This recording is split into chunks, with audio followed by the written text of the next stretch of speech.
Welcome back to 7-Eleven Junior Hockey Magazine. I'm your host, Gino Reda. Time now for the CJHL Report. The Canadian Junior Hockey League brings together 135 teams in the 10 Junior A leagues involving over 3,000 players from right across the country. Now joining us is Laurie Barron, the head coach and general manager of the Maritime Junior Hockey League's Yarmouth Jr. A Mariners. Laurie, welcome to the show, my friend. How are conditions right now in your region?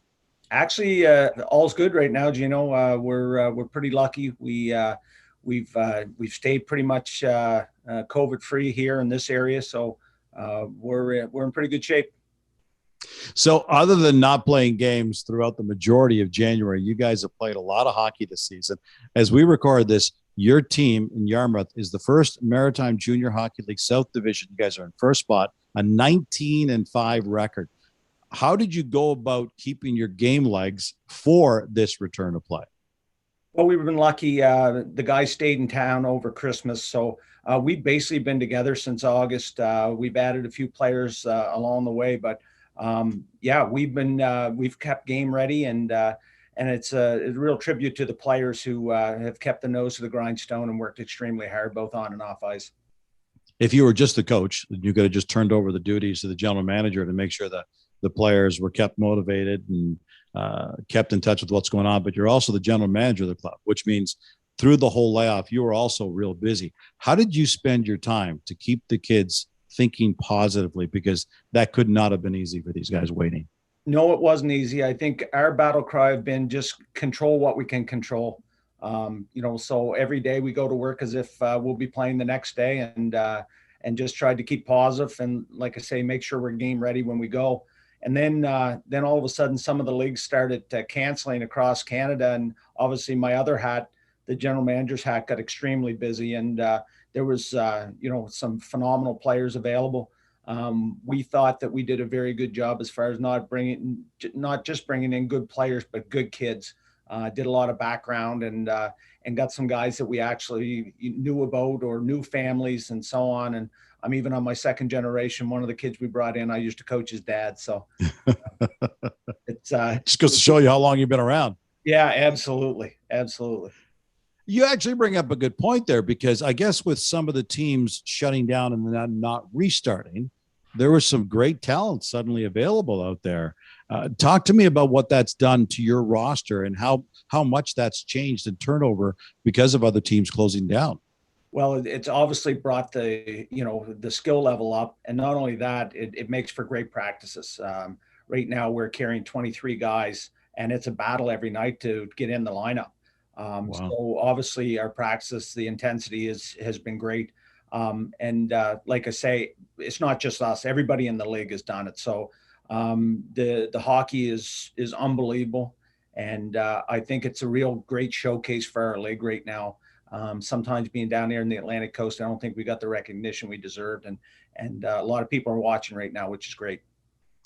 Let me ask you this, because in some of the larger markets, when hockey got shut down, while it impacted the kids on the ice and it impacted coaches and management, it really didn't impact the community all that much. But in a community like Yarmouth, and you're walking through the community and you're interacting with business leaders and you're interacting with other people out there, how much of an impact did this shutdown have? And how important was it to get this club back up and running for the community as a whole? Oh, you have no idea. Like the best part of hockey in Yarmouth is just how much the town embraces it. We average between 1,200 and 1,500 fans per game in a small community. They love the club. They treat it with a lot of respect, and we feel like we owe it to the town to put the best product on the ice we can. And also, we're only allowed to sell 300 tickets now. So it's obviously, it's a big deal to get to go to the games. And I guess the only unfortunate part is our players really don't get to see what it's like, playing in front of a full barn in Yarmouth. But certainly everybody's behind the team 100% and hoping for a long playoff run. You've been talking about how long you've been involved in the game and in Yarmouth in particular, which means now you've seen your son grow up through the program and going on out playing in youth sports hockey. How important was it, that experience as a parent, not just as a coach and a general manager, to see your own boy go through that system? So that's information that then you can translate to guys that are currently playing for you. Yeah, it's different. There's no question about that. And lucky for me, he's a pretty easygoing guy, and I probably put him in some tough spots. But it's funny how it's changed. I thought, I had him for 4 years, and that was, it was awesome. Then he went to U Sport, and then all of a sudden their season gets canceled.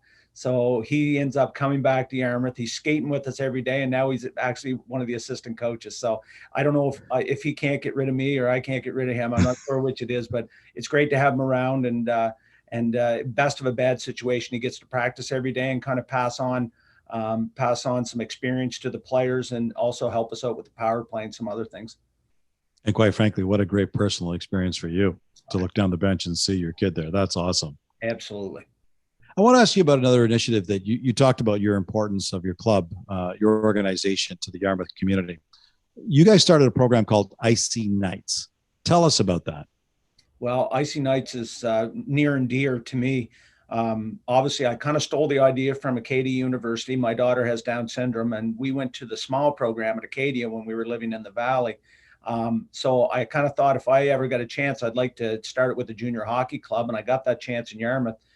So we started, I think it was 12 or 13 years ago, and it's just been phenomenal. And my daughter Natalie's been involved since day one, and the players buddy up with a young adult with that has a challenge, and it's just been awesome. It's been awesome for the kids. I call them kids, but now Natalie's 24, 20. Some of the people are 25, 26, 27 that started with us when they were 12 and 13. So it's awesome for our players. It's awesome for the guys in the community, and it gives us I think a grounding or a sense of purpose that I see how important it is in my household, and I know that everybody involved sees how important it is.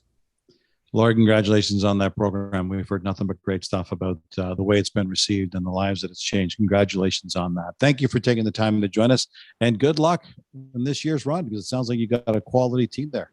Thanks, Gino. It's my pleasure. That was Yarmouth Jr. Mariners head coach and general manager Laurie Barron. And that wraps up this week's CJHL Report, the Canadian Junior Hockey League. Your future is here. Coming up, what kind of player does Winnipeg Ice D-man Carson Lambos project at the NHL level?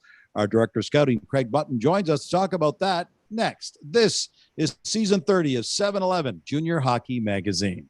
And don't forget, you can listen and subscribe to the complete podcast by checking out any of your favorite podcast platforms.